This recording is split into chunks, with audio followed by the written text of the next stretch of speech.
Lab, tignan mo. Ang ganda. Kaso, out of budget ako eh. 3,000? Lab, ang mahal nito.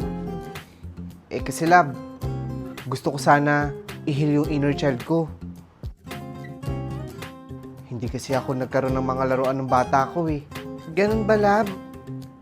O sige, ako na ang bibili nito para sa'yo. Talaga, Lab? Napaka-sweet mo talaga. Hayaan mo. Babawi din ako sa'yo next time. Alam mo, Zoe, nagtataka na ako sa boyfriend mo. 5 months mo pa lang siyang boyfriend, pero ginawa ka niya ng ATM machine. Halos araw-araw kayong nasa mall para ibilan siya ng laruan. Ano ka ba, Bella?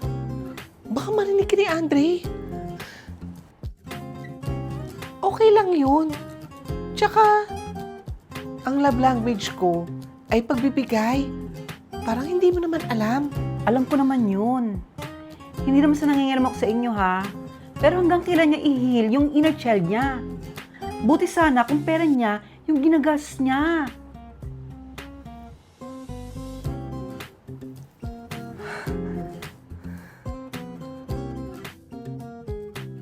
Gusto mo ba yan? Oo, sana love eh. Ang ganda kasi. Sige, ako na bibili niyan. Salamat, love ah.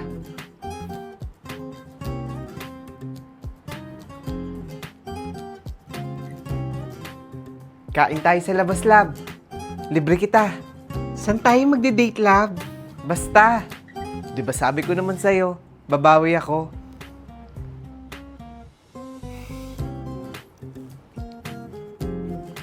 Kuha ka na rin, love. Treat ko na. Tuhog-tuhog? Diyan tayo kakain? Hindi mo ba gusto? Masarap yan. Hindi, okay lang.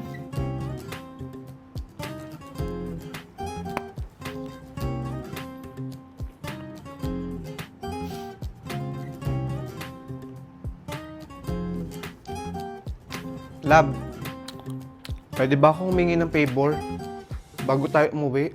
Sige, okay lang. Ano ba yun? May nakita kasi akong laruan doon. Ang ganda kasi. Bilhin mo na, please. Liga na, love. Baka wala na yun doon eh.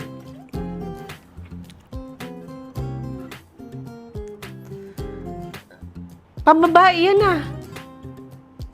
Ang angas kasi, love eh. Please. Pero, akin na, love. Babayaran na daw. Sila is ba yan si Andre, Zoe? Bakit pati laruan pang babae pinabibili niya sa'yo? Yun nga din ang pinagtataka ko eh. Dahil sa tuwing magpapabili siya, may kasama ng pambabaeng laruan. Baka collection lang. Zoe! Alam ko na ang dahilan kung bakit pabilang-pabilang ng laruan si Andre. Para nga yun sa paghihil niya ng inner child niya. Hindi niya hinihil yung inner child niya. Kung di...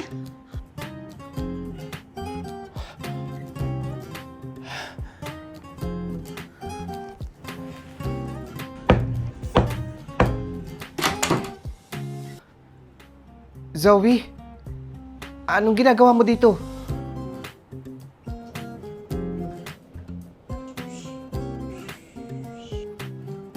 Magpapaliwanag ako. Sino siya, Andre? Wala. Katrabaho ko lang yan. May asawa at anak ka na? Oo. Ako ang asawa niya. At may 2 na kaming anak. Sino ka ba? Girlfriend niya. At yung mga laruang hawak ng mga anak ninyo? Ako ang bumibili niyan. At hindi si Andre.